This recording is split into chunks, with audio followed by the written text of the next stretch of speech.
Friends,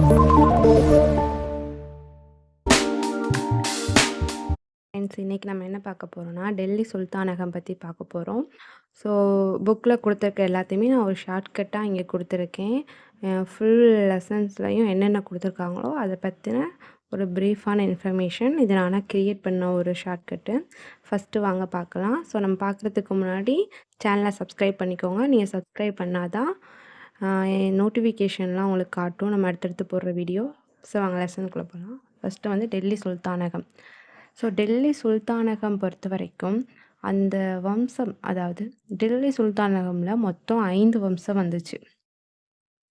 இதுக்கு முன்னாடி இருந்தாங்க, இல்லன்னு சொல்லல. அவங்க வந்து என்ன பண்ணாங்க, படையெடுத்துட்டு அவங்க நாட்டுக்கு திரும்பி போயிருவாங்க. ஸோ இங்க வந்து ஆட்சி அமைச்சது இந்த 5 வம்சம் தான். ஸோ முகமது பின் காசிம் தான் வருவார். அவர் தான் முதல் படையெடுப்பு எடுப்பாரு. யார் வந்து இந்தியாவுல முதல் படையெடுப்பு எடுத்தா அப்படின்னு கேட்டாங்கன்னா, சுல்தான்ஸ்ல அப்படின்னா முகமது பின் காசிம். ஸோ அவர் 212ல சிந்து படையெடுப்பு எடுப்பார். அதை நம்ம பின்னாடி பார்க்கலாம். ஃபர்ஸ்ட்டு வம்சம் கிரியேட் ஆனது அடிமை வம்சம். ஸோ இந்த அடிமை வம்சம் இருக்குல்ல, இதை வந்துட்டு நம்ம மம்லுக் வம்சம்னு சொல்லுவோம். இதுக்கு வந்துட்டு இதோட பீரியட் பார்த்தோம்னா 1206லேருந்து 1290 வரைக்கும். ஸோ நெக்ஸ்ட்டு வந்து கில்ஜி வம்சம். கில்ஜி வம்சம் பார்த்தோன்னா 1290லேருந்து 1320 வரைக்கும். அதுக்கப்புறம் துக்ளக் வம்சம், அது 1320லேருந்து 1414 வரைக்கும். இந்த துக்ளக் வம்சம் தான் அதிக பீரியடில் இருக்கும். நெக்ஸ்ட் ஒன்று சயித் வம்சம். சயித் வம்சம் பார்த்தோன்னா 1414லேருந்து 1451 வரைக்குமே வரும். லோடி வம்சம் தான் லாஸ்ட் வம்சம். ஸோ டெல்லி சுல்தானத்தோட லாஸ்ட் வம்சம் யாருன்னு கேட்டாங்கன்னா லோடி வம்சம் தான். ஸோ அந்த லோடி வம்சத்தில் 1451லேருந்து 1526 இதோட முடிஞ்சிடும். இந்த லோடி வம்சத்துக்கு அப்புறம் முகலாய பேரரசு ஸ்டார்ட் ஆகும். ஸோ வாங்க நெக்ஸ்ட்டு பார்க்கலாம் என்ன இருக்குன்னு. ஸோ இங்கே நான் ஒரு ஷார்ட்கட் கொடுத்துருக்கேன். அதாவது அடிமை வம்சம்னு சொல்கிறோம்ல, அந்த மம்லுக் வம்சம்.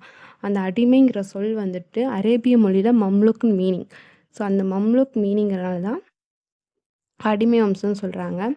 அதாவது இந்த குத்புதீன் ஐபக் யாருன்னா, முகமது கோரி வந்துட்டு ஒரு பண்டகன்னு சொல்லுவாங்க. அதாவது விலைக்கு வாங்குவாங்க. முகமது கோரிக்கு எந்த ஒரு வாரிசும் இல்லாதனால ஒரு பண்டகன் முறைப்படி வந்துட்டு குத்புதீன் ஐபக்கை வாங்கியிருப்பாங்க. ஸோ இந்த குத்புதீன் ஐபக் வந்துட்டு ரொம்பவே வந்துட்டு நல்ல ஒரு திறமையானவராக இருந்ததுனால குத்புதீன் ஐபக் வந்துட்டு அரசனில் இது பண்ணிவிட்டு அவர் இறந்துருவார்.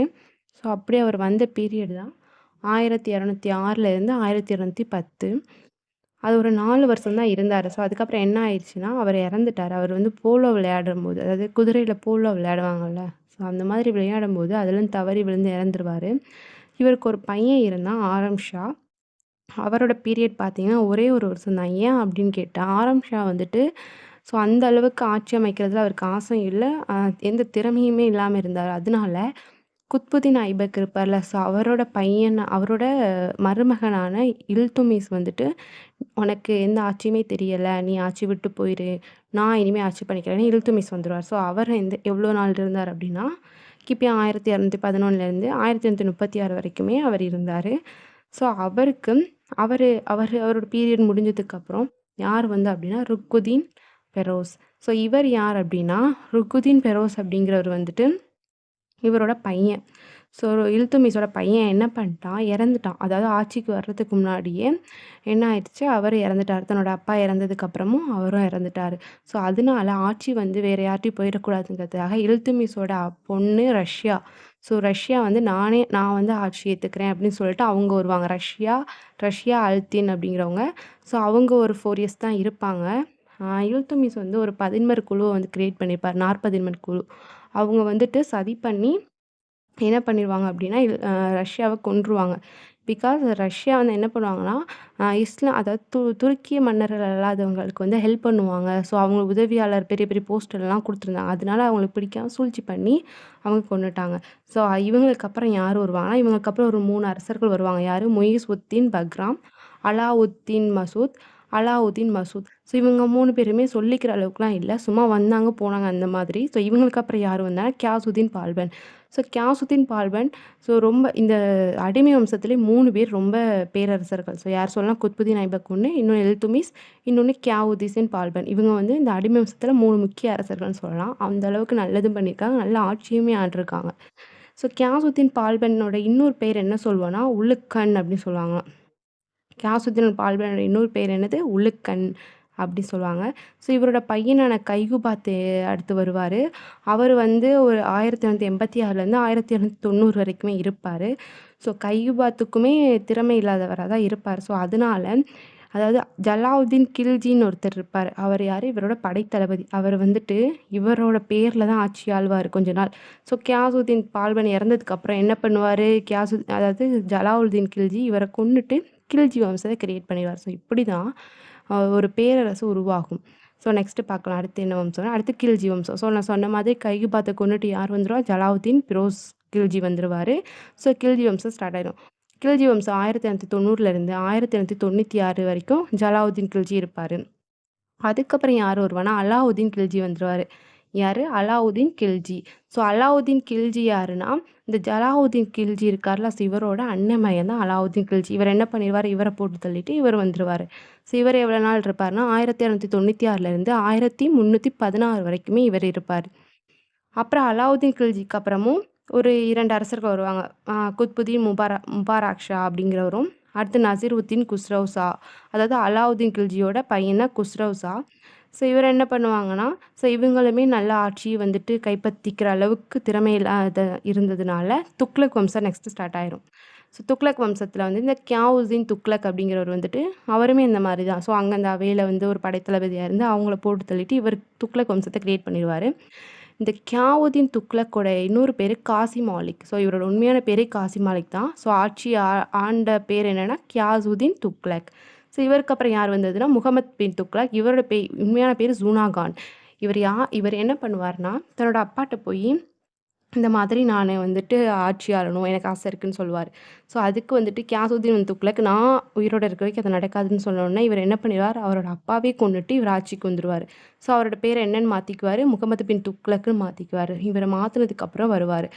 ஸோ அதுக்கப்புறம் முகமது பின் துக்ளக்குமே எனது வாரிசுகள் இருக்காது. ஸோ அதனால அடுத்து புரோஸ் துக்ளக் வருவாங்க. புரோஸ் துக்ளக் யாருன்னா, கியாசுதீன் துக்ளக் இருக்கார்ல, ஸோ இவரோட இந்த கியாசுதீன் துக்ளக்கோட தங்கச்சி பையன் தான் இந்த புரோஸ் துக்ளக். ஸோ இவர் பீரியட் வந்துடும் அடுத்து. ஸோ இவருக்கு அப்புறம் ஒரு 3 பேர் வருவாங்க. யார்? கியாவுதீன் துக்ளக் ஷா, அபுபக்கர் ஷா, நசீருத்தீன், முகமது துக்ளக். ஸோ இந்த நசீருத்தீன் முகமது துக்ளக் இருக்கும்போது தான் என்ன நடக்கும்னா, தைமூரின் படையெடுப்பு நடக்கும். ஸோ தைமூருங்கிற ஒருத்தர் வந்து படையெடுத்துருவார். ஸோ அப்படி படையெடுக்கும்போது இது முக்கிய படையெடுப்பு 1398 என்ன பண்ணுவாங்கன்னா, டெல்லியில் ஒரு படுகொலையே நடக்கும். பிகாஸ் இவர் வந்துட்டு இவருக்கு வந்து நொண்டிக்கால். அதனால் இவ வந்துறப்போ என்ன பண்ணுவாங்க, எல்லாரும் நொண்டி தைமூர்னு சொல்லுவாங்க. ஸோ இது பிடிக்காமல் அவர் என்ன பண்ணிடுவார்? அவர் படையெடுத்து டெல்லியே கொன்றுவார். ஸோ அவர் கண்ணில் பட்ட எல்லாத்தையுமே கொன்றுவார். அதுதான் கொடூர படையெடுப்புன்னு சொல்லுவாங்க. ஸோ இதுக்கப்புறம் துக்ளக் வம்சம் முடிஞ்சிட்டு சையத் வம்சம், அதாவது தைமூரோட வம்சம் வந்து ஸ்டார்ட் ஆயிடும். அடுத்து பார்க்கலாம். இதுதான் சையத் வம்சம். அதாவது தைமூருக்கு அப்புறம் தைமூரோட இன்னொரு பேர் என்ன சொல்லுவாங்க? தாமர் லைன் சொல்லுவாங்க. அந்த தைமூர் யாருன்னா, சாமர்கண்ட்டை வந்து ஆட்சி செஞ்சவர் தைமூர். ஸோ தைமூருக்கு அப்புறம் யார் வருவா? கிசீர் கான் வருவார். 1414லேருந்து 1421 வரைக்கும். அப்புறம் முபாரக் ஷா வருவாங்க. முகமது ஷா வருவாங்க. அப்புறம் அலாவுதீன் ஆலம் ஷா. அலாவுதீன் ஆலம் ஷா என்ன பண்ணுவார்னா, தனக்கு இந்த ஆட்சியெல்லாம் எனக்கு பிடிக்கலை, மன்னராக இருக்க எனக்கு பிடிக்கல அப்படின்னு சொல்லிட்டு வெளியே போய் ஒரு குடிசை வீட்டில் ஒரு 30 வருஷம் சாதாரண மனுஷனாக வாழ்வாராம். ஸோ இவர் இப்படி ஆட்சி விட்டு போனனால யார் இருப்பா? படைத்தலைவியாக இருந்த பக்லோல் லோடி வந்து சரி அப்படின்னு ஆட்சி அவர் அமைச்சிக்குவார். அவர்கிட்ட வந்து பர்மிஷன் கேட்பார். சரி நீ வச்சுக்கோ அப்படின்னு சொன்னோன்னா பக்லோல் லோடி வந்து ஆட்சி அமைச்சிருவார். ஸோ அவரோட பீரியட் 1451லேருந்து 1489 வரைக்குமே இருப்பார். ஸோ அவருக்கு அப்புறம் அவரோட பையனான சிக்கந்தர் லோடி வந்துடுவார். இந்த சிக்கந்தர் லோடியோட இன்னொரு பேர் என்னதுன்னா நிஜாம் கான் சொல்லுவாங்க. இந்த சிக்கந்தர் லோடி வந்து 1489லேருந்து 1517 வரைக்குமே இருப்பார். இந்த சிக்கந்தர் லோடியோட தலைநகர் என்னென்னா ஆக்ரா. நெக்ஸ்ட் வந்து இப்ராஹிம் லோடி. ஸோ இது ரொம்ப முக்கியம். இப்ராஹிம் லோடி அதாவது நம்மளோட அடிமை வம்சத்தோட லாஸ்ட் யாருன்னா இந்த இப்ராஹிம் லோடி தான். அது மட்டும் இல்லாமல் இந்த லோடி வம்சம் யார்? ஆப்கானிய அரசர்களாம். ஸோ இவங்க இந்த லோடி வம்சத்தில் இருக்கிறவங்க, அதாவது அடிமை வம்சத்தில் டெல்லி சுல்தான்லேயே வந்து யார் ஆப்கானிய அரசர்கள்னால் இந்த லோடி வம்சம் தானா. ஸோ அதுக்கப்புறம் யார் வருவானா? இப்ராஹிம் லோடி. அதாவது இப்ராஹிம் லோடி அப்படிங்கிறது யார்? ஒரு டெல்லி சுல்தானில் இருக்கிற ஆப்கானிய அரசர்கள் இவங்க தான். ஸோ இந்த இப்ராஹிம் லோடி தான் லாஸ்ட்டாக வருவார். இவர் தான் கடைசி மன்னன் சொல்லுவாங்க. 1517லேருந்து 1526. ஸோ இவர் 1526லேயே இறந்துருவார். ஏன்னா பானிபட் போர் அங்கே தான் நடக்கும். யார் நடத்துவா? பாபர் நடத்துவாரு. ஆனா இது வந்து பாபரா வர்றதில்ல. ஸோ லோடி வம்சத்த சேர்ந்த ஒருத்தர் வந்துட்டு, இந்த மாரி இப்ராஹிம் லோடிய வந்து அடிங்க அப்படின்னு சொல்லிட்டு அவர் சொல்லிருவாரு. ஸோ அவங்களுக்கு ஹெல்ப் பண்றதுக்காக தான் பாபர் வந்து அடிப்பாரு இங்க. ஏன்னா இப்ராஹிம் லோடி தோத்து போனாருன்னா, பாபர் வந்து பீரங்கிகளையும், துப்பாக்கிகளையும் கொண்டு வந்ததுனால இப்ராஹிம் லோடியால தன்னால அந்த இத வந்துட்டு ஓவர் கம் பண்ண முடியல. ஸோ அவரால அதுல வின் பண்ணவும் முடியல. அதனால யார் வின் பண்ணா லாஸ்ட்டா பாபர் வின் பண்ணி முகலாய பேரரசு இதுக்கப்புறம் ஸ்டார்ட் ஆயிரும். இப்போ பாருங்க, இப்போ டெல்லி சுல்தானத்துல இருந்த சான்றுகளும், புத்தகங்களும். ஸோ இந்த மாதிரிலாம் இருந்தது அப்படிங்கிறதுக்கான புத்தகங்களும், சான்றுகளும் மட்டும் தான் நம்மளுக்கு சொல்லும். ஸோ அதில முக்கியமானது என்னன்னா, இந்த சைடு எல்லாமே லெஃப்ட் சைடு இருக்கிறது எல்லாமே ஆத்தர்ஸ். ஸோ இந்த சைடு ப்ளூ கலர்ல குடுத்துருக்கிறது எல்லாமே புக்ஸு. அல்பெருனி. ஸோ கஜினி மாபூதுன்னு ஒருத்தர் வருவார். அதாவது முதலாம் பின் காசிம்க்கு அப்புறம் வந்துட்டு தபுக் தஜின் அப்படிங்கிறவரு அவரோட அப்பா. அவர் வந்துட்டு எந்த நாட்ட ஆண்டுகிட்டு இருந்தாருன்னா, கஜினி நாட்ட ஆண்டுகிட்டு இருந்தார். அவங்க வந்து துருக்கி நாட்ட சேர்ந்தவருங்க. அந்த கஜினி மஹமூது வந்துட்டு அ தபுக் தபுக் புஜினுக்கு 2 பசங்க. ஒண்ணு கஜினி மஹமூது, இன்னொன்னு வந்துட்டு இல்துட்மிஷ். ஆனா கஜினி மஹமூது வந்துட்டு ஆட்சிக்கு ஆசைப்பட்டு அவர் வந்துருவாரு. அவரோட தம்பிய கொன்னுட்டு அவர் வந்துருவாரு. ஸோ அவரோட வந்த ஒருத்தர் தான் இந்த அல்பெருனி. கஜினி மஹமூதோட வந்தவர் தான் இந்த அல்பெருனி. ஸோ இவர் வந்ததுக்கப்புறம் இந்தியாவ பத்தி ஒரு புக் எழுதிருப்பாரு. இந்தியா வரலாற பத்தி தான் தாரிக் அல் ஹிந்த் அப்படின்னு சொல்லுவாங்க. ஹிந்த்னா என்னது? சிந்துவ மீன் பண்ணுவாங்க துருக்கியர்கள். அதனால தாரிக் அல் ஹிந்த் அப்படின்னு சொன்னாரு. ஸோ நெக்ஸ்ட் வந்து மின்ஹஜ் உஸ் சிராஜ் அப்படிங்கிறவரு என்ன புக் எழுதுனார்னா, தபக்கி நசிரி அப்படிங்கிற புக்க 1760 எழுதினாரு. அடுத்து கியாவுதீன் பாரணி அப்படிங்கிறவர் வந்து தாரிக்கி பெரோஷாகி அப்படிங்கிற புக் எழுதினாரு. அமீர் குஸ்ருவ நம்ம எப்படி சொல்லுவாங்கன்னா, இந்திய கிளின்னு சொல்லுவாங்களாம். ஸோ இந்த அமீர் குஸ்ரு வந்துட்டு மிப்தா உல் புதுதா அப்படிங்கிறத வந்து ஜலாவுதீன் கில்ஜியோட வெற்றிகள பத்தியும், அமீர் குஸ்ரு இன்னொரு புக் எழுதியிருப்பாரு. காசின் உத் புதுதா அப்படிங்கிறது அலாவுதீன் கில்ஜியோட வெற்றிகளையும் 2 பேரோட வெற்றிகளையுமே எழுதியிருப்பாரு. அடுத்து துக்ளக் நாமா. ஸோ துக்ளக் நாமா அப்படின்னா, பாரசீக மொழியில் துக்ளக் வம்சவரா அதாவது இது பாரசீக மொழியில இருக்கிறது. இது துக்ளக்கோட வம்சத்த பத்தி சொல்லுதாம். அப்புறம் சம்சி சிராஜ் அபிபவ் அப்படிங்கிறது தாரிக்கி பெரோசாஜாகி அப்படிங்கிறத பத்தி எழுதியிருப்பாரு. இந்த புக்க எழுதியிருப்பாரு யாரு? சம்ஜி சிராஜ் அபீஃப். அப்புறம் குலாம் யாக்ஷா ஃபின் அக்மத் அப்படிங்கிறவர் என்ன புக் எழுதியிருப்பார் அப்படின்னா, தாரிக்கி முராபாக்சாகி அப்படிங்கிற புக்க எழுதியிருப்பாரு. ஸோ லாஸ்ட் ஒன் என்னன்னா பெரிஸ்டா.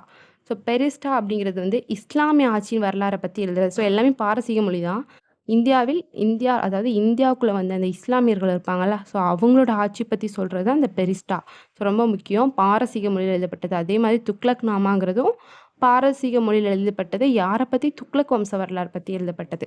ஸோ நெக்ஸ்ட் வந்துட்டு டெல்லி சுல்தான் பீரியட்ஸ்ல முக்கியமான படையெடுப்புகள் என்னென்னன்னா, ஃபர்ஸ்ட்டு ஒன் நான் சொல்லியிருந்தேன் ஃபர்ஸ்ட்டு ஸ்டார்ட்டிங்கில கிபி 712ல முகமது பின் காசிம் சிந்து படையெடுப்பு. ஸோ முதல்ல இந்தியாவுக்குள்ள படையெடுத்த இஸ்லாமிய மன்னர் யார் அப்படின்னா, இந்த முகமது பின் காசிம். இயர் ரொம்ப முக்கியம். கிபி 712 எங்க அடிச்சார் அப்படின்னா, சிந்து பகுதி தான் அடிச்சாரு. ஸோ மேக்ஸிமம் எல்லாமே இன்வைட்ஸ் ஆகுறது சிந்து பகுதி தான். ஏன்னா அந்த சைடு மட்டும்தான் அவங்களுக்கு ஈஸியாவும் அடிக்க முடியும். ஈஸியா இன்வைட்ஸ் ஆக முடியும். ஸோ நெக்ஸ்ட்டு வந்துட்டு கிபி 1175ல் முகமது கோரி முல்தான் படையெடுப்பு. அதாவது முகமது கோரி வந்துட்டு 1175ல முல்தான் அப்படிங்கிற ஒரு இடத்துக்கு போயிருப்பாரு. அங்க படையெடுத்தப்போ ஸோ இந்த இஸ்லாமியர்களோட வேலை என்ன தெரியுமா? அவங்க கொள்ளையடிச்சுட்டு போவாங்க. அவங்கட்ட வந்துட்டு அவங்களோட வேலை என்னது? கொள்ளையடிக்கிறது தான். ஸோ அந்த மாதிரி முகமது கோரி வந்துட்டு முல்தான கொள்ளையடிக்கும்போது சொல்லுவாராம், முல்தான தங்க நகரம் அப்படின்னு சொல்லுவாராம். ஸோ இதுவுமே ரொம்ப முக்கியமான ஒரு படையெடுப்பு தான். அடுத்து முதல் தரையன் போர். ஸோ இதை நிகழ்த்தினது யாரு? முகமது கோரிக்கும் பிருத்வி சவுகானுக்கும் இடையில வந்தது 1191ல. ஸோ இதில் வின் பண்ணது இந்த ப்ளூ கலரை டிக் பண்ணியிருக்கேன் பார்த்தீங்களா, பிருத்வி சவுகான். ஸோ அவர் தான் வின் பண்ணுவார். அப்புறம் 2ஆம் தரையன் போர் அடுத்த வருஷமே நடக்கும் 1192ல. ஸோ இதில் யார் வின் பண்ணுவார்னா, முகமது கோரி வின் பண்ணிடுவார். பிருத்வி சவுகான் தோத்துருவார். ஸோ இதுக்கப்புறம் என்ன பண்ணுவார்? கொஞ்ச நாள் கழிச்சு முகமது கோரி வந்துட்டு பிருத்வி சவுகான் வந்து முகமது கோரியாவேல இருப்பார். முகமது கோரி என்ன பண்ணிடுவார்? இவரை வந்து கொன்றுவார் பிருத்வி சவுகானை கொஞ்ச நாள் கழிச்சு. ஸோ நெக்ஸ்ட்டு வந்துட்டு ஸோ இதுதான் இந்த 4மே வந்துட்டு டெல்லி சுல்தான்ஸ் பீரியடில் ரொம்ப முக்கிய படையெடுப்புகள். ஸோ நெக்ஸ்ட்டு வந்துட்டு அவங்களோட கலைகளையும் கட்டிடக்கலைகளையும் பார்க்கலாம். குத்புதீன் ஐபக். குத்புதீன் ஐபக் வந்து குவாத் உல் இஸ்லாம் மசூதி அப்படிங்கிறது வந்துட்டு இந்தியாவிலே மிக பழமையான மசூதின்னு சொல்லலாம். ஸோ அந்த ஒரு மசூதியை கட்டினது நம்ம குத்புதீன் ஐபக் தான். அதாவது இவர் யார்? அடிமை வம்சத்தை தோற்றுவித்தவர் தான் அந்த குத்புதீன் ஐபக். நெக்ஸ்ட்டு வந்துட்டு அலாவுதீன் கல்ஜியால். அதாவது அலாவுதீன் கில்ஜி பார்த்தோம்ல, ஸோ அதான் கல்ஜியால்னு கொடுத்துருக்காங்க. இவர் வந்து ஹாஸ் வளாகம் அப்படிங்கிற ஒரு இதை கட்டியிருக்காரு. அது மட்டும் இல்லாமல் அலாய் தர்வாசா, சிறிகோட்டை. ஸோ இது 3மே முக்கியம். அலாவுதீன் கில்ஜியோட பீரியட்ல 3 கட்டிடங்கள் ரொம்ப சிறப்பானது. ஒண்ணு ஹவுஸ் காஸ், இன்னொன்னு அலாய் தர்வாசா, சிரிக்கோட்டை.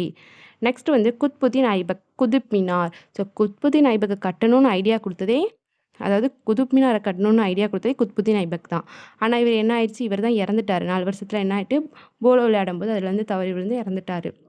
ஸோ அதுக்கப்புறம் அவரோட மருமகனான இல்துமிஷ் தான் என்ன பண்ணுவாரு, இந்த குதுப் மினார கட்டி முடிப்பாரு. இது வந்துட்டு கட்டுறதுக்கு அதாவது இது வந்து 72.4 மீட்டர்ல தான் இருக்கும். இல்துமிஷ் என்ன பண்ணுவாரு, 1.5 மீட்டர் இன்க்ரீஸ் பண்ணி 74 ஆக்குவாரு. இதுல மொத்தம் 243 அடி உயரம்லயும் 743 படிக்கட்டும் இருக்குமா இந்த குதுப் மினார்ல. ஸோ இந்த குதுப் மினார் வந்துட்டு திரும்பி யார் புதுப்பிச்சிருப்பா அப்படின்னா, துக்ளக் வம்சத்தை சேர்ந்த ப்ரோசா துக்ளக் தான் வந்துட்டு இந்த குதுப் மினார் வந்துட்டு திரும்பியும் என்ன பண்ணியிருப்பாரு, புதுப்பிச்சிருப்பாரு. அப்புறம் ரஷ்யா சுல்தான் இருக்காங்கல்ல, யார் இவர், இல்துமிஷோட பொண்ணு.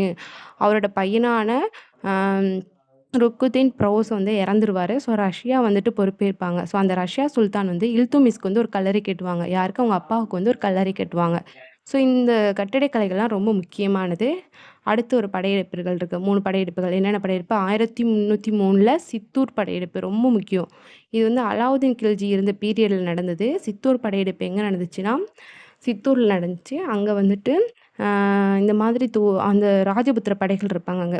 ஸோ இந்த மாதிரி எந்த ஒரு போர் நடந்தாலும் தோக்குற நிலைமையில இருந்தா அவங்க என்ன பண்ணுவாங்கலாம், ஆண்கள்லாம் போய் அந்த போர் நடக்கிற களத்துல போய் இறந்துருவாங்க. பெண்கள் என்ன பண்ணுவாங்கன்னா, தீக்குளிச்சு இறந்துருவாங்க. அதாவது அந்த ராணி யாருன்னா பத்மினியா. ஸோ அரசர் வந்துட்டு ராணா சிங்ன்னு சொல்லுவாங்க. ஸோ இந்த மாதிரி அந்த பத்மினி வந்து தீக்குளிச்சுருவாங்க. ஸோ இந்த மாதிரி இத பத்தி ஒரு புக்கு வந்து எழுதியிருப்பாங்களாம். யாரு, ஒரு புக்கு 1540ல மாலிக் அப்படிங்கிறவர் வந்து எழுதியிருப்பாரு. பத்மாவதி அப்படிங்கிற ஒரு புக் எழுதியிருப்பாரு. ஸோ இது ரொம்ப இம்பார்ட்டன்ட், சித்தூர் படையெடுப்பு. அதுக்கப்புறம் 1398ல நம்ம பார்த்தோம்னா தைமூர் படையெடுப்பு. தைமூர் படையெடுப்பு வந்ததுக்கப்புறம் தான் எந்த வம்சம் வந்து முடிஞ்சிரும், துக்ளக் வம்சம் வந்துட்டு எண்ட் ஆகி சையது வம்சம் வந்துரும். அடுத்து 1526ல முதல் பானிபட் போர் நடக்கும். யார் யாருக்கும், இப்ராஹிம் லோடிக்கும் பாபருக்கும் இடையில நடக்கும். ஸோ இதில் பாபர் வின் பண்ணி முகலாய பேரரசு ஸ்டார்ட் ஆயிரும். ஸோ இதோட அவ்வளோதான். வீடியோ பிடிச்சிருந்தா லைக் பண்ணுங்கள், கமெண்ட் பண்ணிடுங்க, சப்ஸ்கிரைப்